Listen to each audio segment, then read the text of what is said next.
Welcome to Assist College of Arts and Commerce. This is Assist Edupedia. Myself, Assistant Professor Sunil Insha.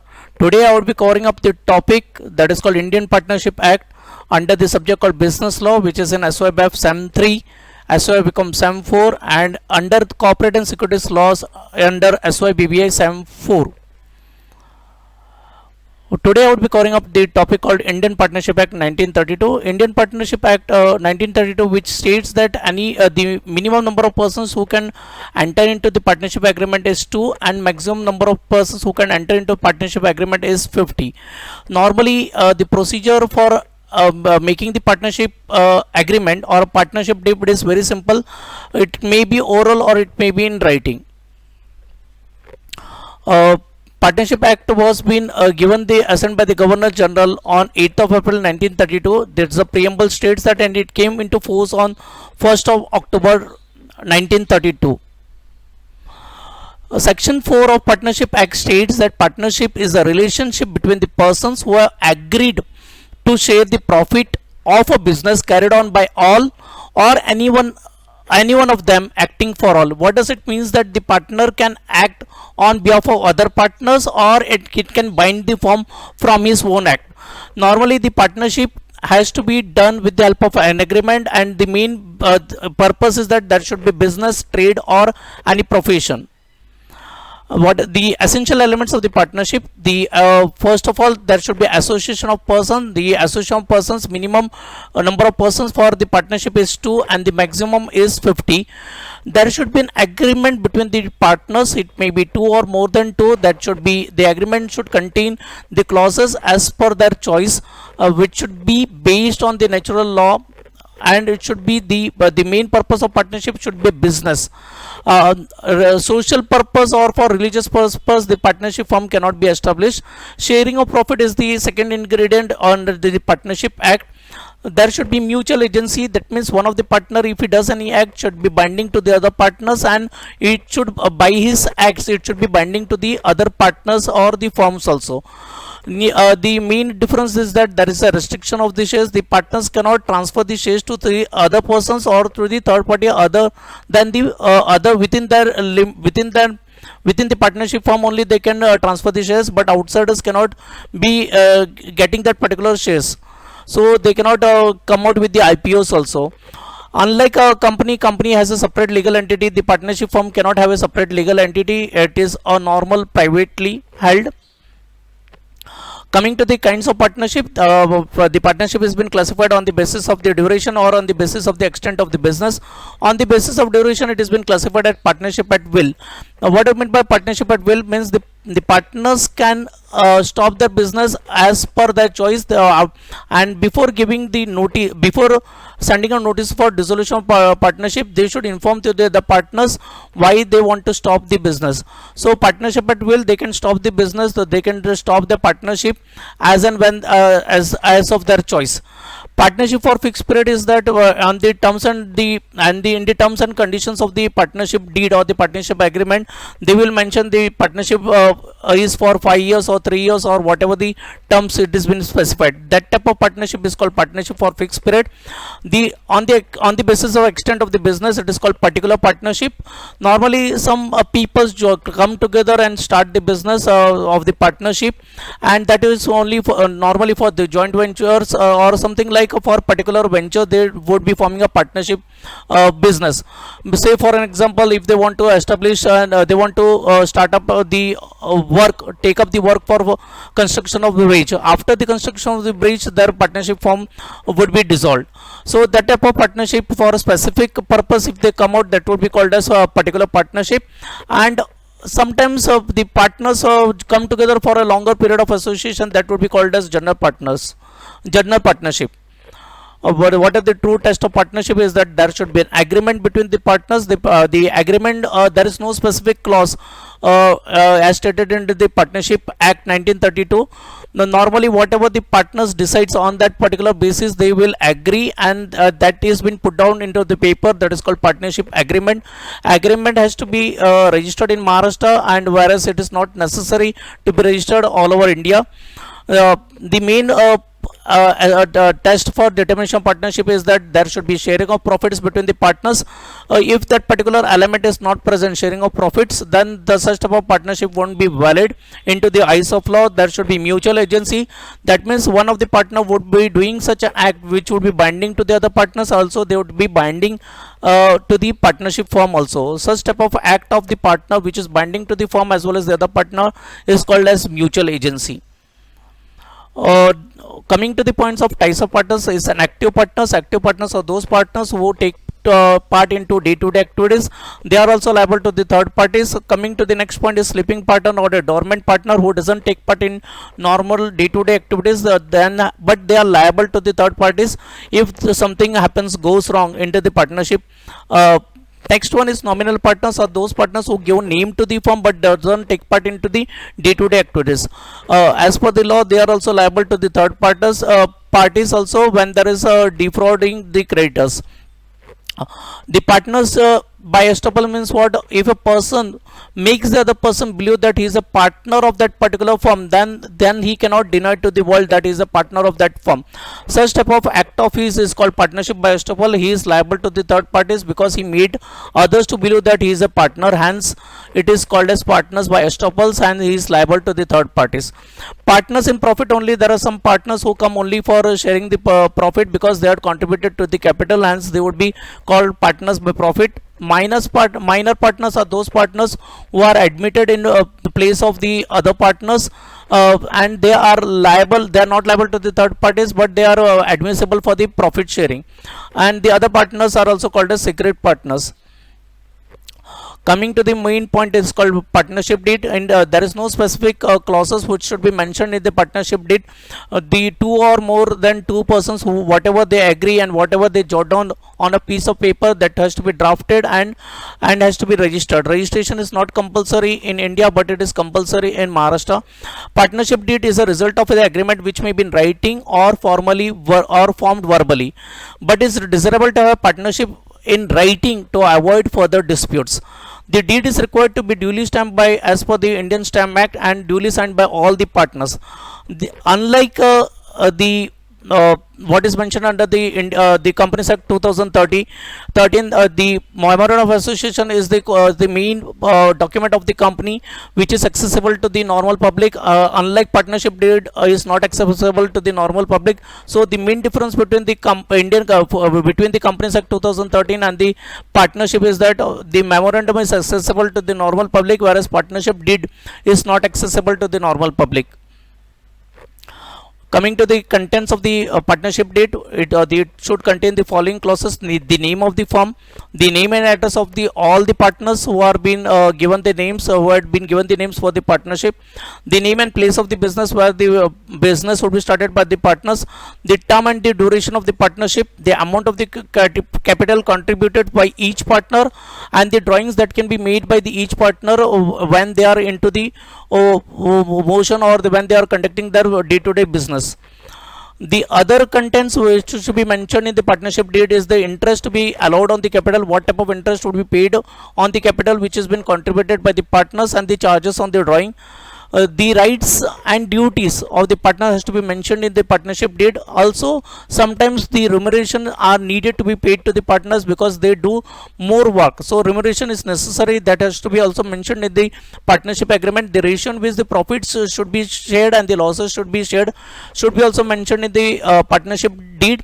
If the ratio is not mentioned, it has to be divided equally, or sometimes the ratio is 1:2:1 or 3:2:1, or as per the decisions of all the partners, the profit sharing ratio has to be mentioned as well as the loss. There should be procedure for admission and retirement of the partner has to be mentioned in the partnership deed. Also, there should be a proper process of settlement account in case of retirement, death of the partner, or the dissolution of the firm. The procedure to be adopted whenever there is a dispute between the partners, that particular procedure has to be mentioned in the partnership agreement. As per section 58 and section 59 of the Indian Partnership Act, it deals with the procedure of the registration of the firm. An application in the prescribed fee is to be filed with the registrar of the area in which the partnership firm is located, or it is proposed to be located. What is the procedure? Going into deep, the partnership firm has to choose the name of the firm, then file an application for the registration at the Register of Firms. Preparation of the partnership deed is mandatory, followed with the submission of the documents, that is proof of identity, proof of address, the agreement papers related to the place of business, and after the registrar of the firms, if it is satisfied, he will issue the certificate, and they will also verify all the documents. The application for registration of partnership shall state the following things, the main important things which is mandatory for all the partnership firm: the name of the firm, the place and place of the business of the firm, the name and the name of any other place where the firm carries on the business, the date when each of the partner joins the firm, the name in full of the and the permanent address of the partners, and the duration of the firm is mandatory to be mentioned while registration of the partnership deed. Coming to the dissolution of the partnership, please remember there is two different things. Dissolution of partnership and dissolution of the firms are two different things. When there are two or more persons who are entering into the contract or agree to form a partnership deed, if one of the partner is been removed or suspended or is been retiring, that doesn't affect to the partnership firm, but there would be dissolution of the firm, because if one of the partner leaves the organization, leaves that particular partnership firm, that whole partnership deed or the partnership agreement would be dissolved. But it doesn't mean that the firm is been dissolved. Dissolution of firm means dissolution of partnership between all the partners of the firm, but dissolution partnership involves only change in the relation of the partners. The other partner would be going, and in place some other partner would be coming in. The firm will still continue even after dissolution of the partnership, because this may happen on admission of the partner, retirement or death of the partners. Coming into this particular chart, where it would be clear the process of dissolution of the firm. The dissolution of partnership firm is been dissolution by agreement as mentioned under section 40 of the Indian Partnership Act. Dissolution by notice, the one of the partners should give the notice to the other partner that they are dissolving the partnership firm as mentioned into the section 43. The compulsory dissolution, under compulsory dissolution under section 41, it would be insolvency of the partner. If the partner becomes insolvent, then there would be compulsory dissolution, or the partners starts with the illegal business also, there would be compulsory dissolution. Coming to contingent dissolution under section 42, it means that when there is a death of the partner, that is how. What do you mean by the contingent dissolution? Means happening on a non-happening of the certain event. If there is a happening of this certain event, that would be contingent dissolution as per section 42. This may due to death of the partner, or the expiry of the term, or completion of the work, or completion of adventure which has been taken up, or by the resignation of the partner. Under the dissolution through the court, it may be through the insanity of the partner, misconduct of the partner, incapacity of the partner, whereas the partner becomes permanently he cannot carry on day-to-day activities. He would be permanently disabled, or would be temporarily disabled if it has been given a certificate from the doctor that he cannot carry out the business partnership. Then he can apply to the court of law and he can dissolve that particular firm, a partnership firm. There would be breach of agreement, because if the terms of the agreement is not been followed by other partners, there would be breach of agreement. Also, when the partner does an act which is not as per the agreement, if he transfer his share to other parties which is not as per the agreement, then also the other parties can apply to the court and can get the dissolution through the court. If the firm goes on for regular loss for 6 months, the court may order for dissolution of the firm, because the main purpose of partnership is for profit motive. But if the firm goes for losses for 6 months, then there would be compulsory dissolution. Or if there is a dispute between the partners, there would be a dissolution of the firm. If the court feels that there are some other just and equitable grounds, also the dissolution would be carried out. The modes of dissolution of the firm: dissolution without the order of the court is mentioned under section 43. Dissolution by agreement, which I had said in my earlier slide, that is according to section 40. Section 41 once again speaks about the compulsory dissolution. Section 42 speaks about the dissolution on happening of certain contingency, happening of some event, and dissolution by notice as mentioned under section 43. The other modes of dissolution by dissolution by the order of the court, as mentioned under section 44. But this may be due to insanity, permanent incapacity, misconduct, the conduct of the partner is not as per the law. Then the court may order for a dissolution of the partnership firm if there is a persistent breach of the agreement. If the one of the partner is not following the rules and regulation as per the terms, then there would be persistent breach of the agreement, breaking of the contract, breaking of the agreement, then the dissolution by court would be done. And if the business is carried on by the losses, there also the court may order for dissolution of the partnership firm. Coming to the important sections which has been there under the Partnership Act is section 20, that is extension and restriction of partners authority. So partners can be given some extension of the rights by other partners, or they may restrict the rights of the partner if they do some other act. So the main point is under explained under section 20. If they want to give extra power to the partner for the benefit of the partnership firm, that can be extended, or if the partner is misusing that particular rights, then there will be restriction of the right as per section 20. Section 21 speaks about the powers in case of emergency. If the partner has been given limited power, but if he wants to add something better, if he wants to utilize during utmost urgency cases, then such cases should act like a prudent man and should be in the benefit of the partnership firm. So such powers are been accepted under section 21. Section 22 speak about modes of binding the firm. There are different ways in which the partners can bind the firm, but it should be for the benefit of the firm, not for the personal use. Section 25 speaks about the liability of the partners for the acts of the firm. So if the partner does any act which the other partners may have also done in such a type in such a case, then that would be he would be making the other partners liable. But if he does an act which is diligent or through his negligence act, then he would be personally liable, not the firm would be liable. Liability of the firm for wrongful act of the partners, as I said, if he acts a negligent way, then he is personally liable, not the other partners liable.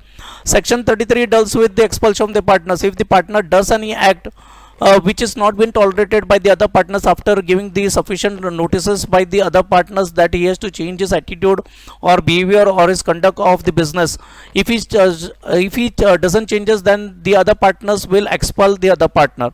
Section 36 speaks about the rights of the outgoing partners for competing business. Please remember the rights to restrain in the business and right of the outgoing partners competing the business is allowed.